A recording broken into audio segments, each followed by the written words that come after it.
why உங்க குழந்தைங்களுக்கு ஏன் எதுக்காகன்னு சொல்லி கொடுக்குறீங்களா?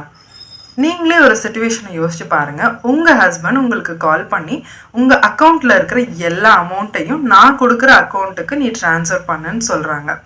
ஆப்வியஸா நீங்க என்ன கேட்பீங்க? ஏன், எதுக்காக, யாருக்குன்னு கேட்பீங்க.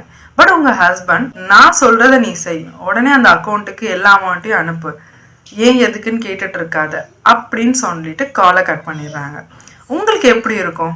லோவாக ஃபீல் பண்ணுவீங்க, இன்சல்ட்டிங்காக ஃபீல் பண்ணுவீங்க, வேற வழி இல்லாமல் ட்ரான்ஸ்ஃபர் பண்ணுவீங்க.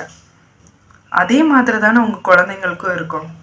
சவத்தில் எழுதாத, தண்ணியில் விளையாடாத, ஓடாத, ஒழுங்கா படி, இதை பண்ண அதை பண்ணாத, இதை நீ பண்ணல அம்மா உன்னை அடிச்சிருவேன், நீ ஒழுங்கா படிக்கல அம்மா உன்னை ரூமில் போட்டு அடைச்சி வச்சிருவேன், விளையாட விட மாட்டேன், ஒழுங்கா இதெல்லாம் நீ எடுத்து வைக்கல நான் பாட்டி வீட்டுக்கு போயிடுவேன் பார்த்துக்கோ.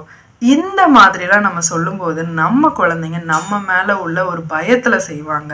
நம்ம குழந்தைங்களுக்கும் நமக்கும் உள்ள ஒரு பாண்ட் குறைய ஆரம்பிச்சிடும். அவங்க செய்கிற விஷயம் இப்போ வேணால் நமக்கு சந்தோஷமாக இருக்கலாம், பட் நம்மளோட ஆப்சன்ஸில் அதை செய்வாங்களா? அது நமக்கு கண்டிப்பாக கஷ்டத்தை தானே கொடுக்கும்.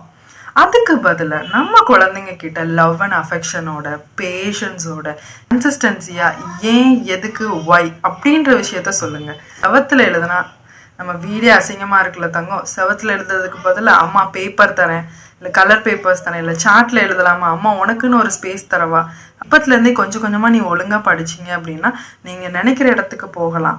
இந்த மாதிரி நம்ம குழந்தைங்களுக்கு சொல்லும்போது இப்போ கேட்கலனாலும் ஒரு பீரியடுக்கு அப்புறம் அவங்க கேட்க ஆரம்பிச்சிருவாங்க. நம்மளோட ஆப்சன்ஸ்லேயும் அதை கரெக்டாக பண்ணுவாங்க. அதுதானே நமக்கு வேணும், அதுதானே டிசிப்ளினும் கூட. இப்படி சொல்லி கொடுக்கப்பா நம்ம மேலே உள்ள பாண்டும் குறையாது, லவ் அண்ட் அஃபெக்ஷனும் குறையாது. Subscribe and share for more positive insights.